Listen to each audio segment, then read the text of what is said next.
तो जो एम्बो बैग होता है उसके थ्रू आपको पॉजिटिव प्रेशर वेंटिलेशन मिलता है, ठीक है। एम्बो के थ्रू पॉजिटिव प्रेशर वेंटिलेशन मिलता है, ठीक है। ओके, एम्बो जो होता है why we are using, purpose क्या है? If patient is having apnoea, patient को अगर सांस लेने में दिक्कत है ना, सांस नहीं ले पा रहा है, जैसे डिस्निया हो रहा है, ज़्यादा ही एक्सेसिव हो गया, एपनिया हो रहा है, सांस बिल्कुल नहीं ले पा रहा है, ठीक है। या मान लीजिए पेशेंट को कार्डियक अरेस्ट है, या मान लीजिए पेशेंट को कोई इमरजेंसी सिचुएशन है, या मान लीजिए पेशेंट को सीपीआर दे रहे हो, या कोई भी इमरजेंसी सिचुएशन वेंटिलेशन, ठीक है। तो एम्बो ये प्रोवाइड करता है। तो A stand for artificial, M stand for manual, D stand for breathing and U stand for unit, clear. Okay, so अभी हम लोग देखेंगे टाइप्स ऑफ एम्बो। तो जो एडल्ट एम्बो होता है, ठीक है, जो एडल्ट टाइप्स का एम्बो होता है उसमें कम से कम कितना कैपेसिटी होना चाहिए पॉजिटिव प्रेशर वेंटिलेशन की? कम से कम 1600 ml कैपेसिटी, 1600 ml कैपेसिटी जो यस। और जो पीडियाट्रिक होता है उसमें होनी चाहिए कम से कम 500 से 700 ml capacity, 500 to 700 ml capacity. और जो इन्फेंट्स का होता है उसमें होनी चाहिए आपकी कम से कम 240 से 300 ml कैपेसिटी। जो पीडियाट्रिक होता है उसमें होता है 500 to 700 ml कैपेसिटी। और जो इन्फेंट्स का आता है it is come under rules already, ठीक है। तो इन्फेंट का जो है वो आपका होना चाहिए 240 से 300 ml capacity, okay. Now we will see the parts of Ambu. So this is the face mask, इसको बोलते हैं फेस मास्क, क्लियर है। फेस मास्क के बाद आपका दिस इज फेस मास्क। ये जो पार्ट होता है इसको आप लोग क्या बोलते हैं? पेशेंट बॉल, ठीक है, या जिसको आप बोल सकते हो एनआरवी, पेशेंट बॉल इसको बोलते हैं। ये जो कनेक्शन है ना पूरा ये वाला, ठीक। ये जो पार्ट होता है इसको आप बोलते हो प्रेशर रिलीफ वॉल। यहाँ से प्रेशर का पता चलता है ना, इसको आप बोलते हैं प्रेशर रिलीफ वॉल, ठीक है, या जिसको आप बोल सकते हो पॉप ऑफ, ठीक है, पॉप ऑफ वॉल, ठीक है। नेक्स्ट अब हम लोग बात करेंगे, ये तो कनेक्टर हो गया। ये जो होता है ये पार्ट इसको बोलते हैं self inflating bag, self inflating bag, clear. Next ये जो बात करेंगे इसको हम बोलते हैं ऑक्सीजन रिजर्वायर बैग।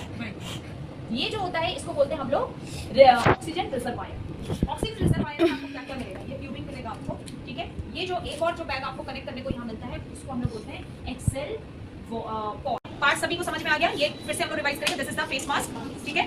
उसके बाद ये पूरा आपका क्या हो गया? ये वाला जो पार्ट होता है that is called the patient wall, ये वाला ना, ये वाला पेशेंट वॉल। ये जो होता है वो प्रेशर क्या बोलेंगे? प्रेशर रिलीफ वॉल, ठीक है, जिसको हम पॉप ऑफ भी बोलते हैं, ठीक। ये जो जहां से आप कनेक्ट कर रहे हो ये वाला, ये हैंडल या ग्रिप, ठीक। नेक्स्ट ये होता है सेल्फ इन्फ्लेटिंग बैग। ये जो पार्ट होता है इसको बोलते हैं ऑक्सीजन रिजर्वायर, जिसमें कि आपका क्या होगा, जहां पे बैग लगता है उस साइड का वो जो पार्ट होता है वो उसको आप बोलते हैं एक्सलेशन पॉड, ठीक है। ये ऑक्सीजन इनलेट होगा, क्लियर। जो भी बैग आएगा वो कहां कनेक्ट होगा?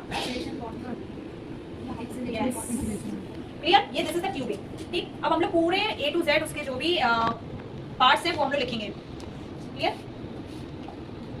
तो first it is self inflating bag. पहला होता है self inflating bag, self inflating bag. जो भी लैंग्वेज से आपको इजी होता है आप लिख सकते हो। Inflating INFLATING, inflating bag. Second one it is non return wall, non return wall, जिसको आप बोल सकते हो एयर इनलेट। ब्रैकेट में लिख दीजिए air inlet, bracket close. Inlet की स्पेलिंग होती है INLET, इनलेट। नेक्स्ट लिखिए patient wall, patient wall. This is the first, this is second.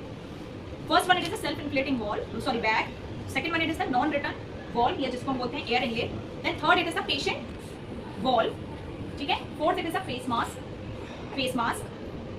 Next लिखो oxygen inlet port. तो oxygen inlet port आपको दिखाई देगी, this is the port, एक रास्ता है ना, तो ये port हो गया oxygen inlet port. Then reservoir bag, जो मैंने आपको बताया था reservoir bag, जो बैग यहाँ से कनेक्ट होता है। Next one it is the pressure relief wall, या जिसको आप बोल सकते हो pop off valve, okay. Pressure relief valve, या जिसको आप बोल सकते हो pop, POP, pop off pop off valve, bracket close. Next one is the exhalation port, EXHALATION, exhalation port. Next one it is the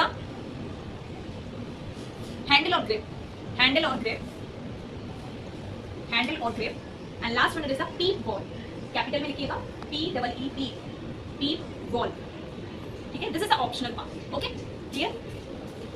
ये नाम आपको पता चल गए, टाइप्स ऑफ एम्बो का पता चल गया, एडल्ट में कितना कैपेसिटी नीडेड है, और आपका पीडियाट्रिक में, देन इन्फेंट्स में, ठीक है। और इंडिकेशन क्या है, मतलब व्हाट इज द पर्पस, ठीक है, पर्पस और क्यों यूज करते हैं वो सब मैंने आपको बताया है, ठीक है। डीप में आपको जो है PPT सेंड करो, क्लियर।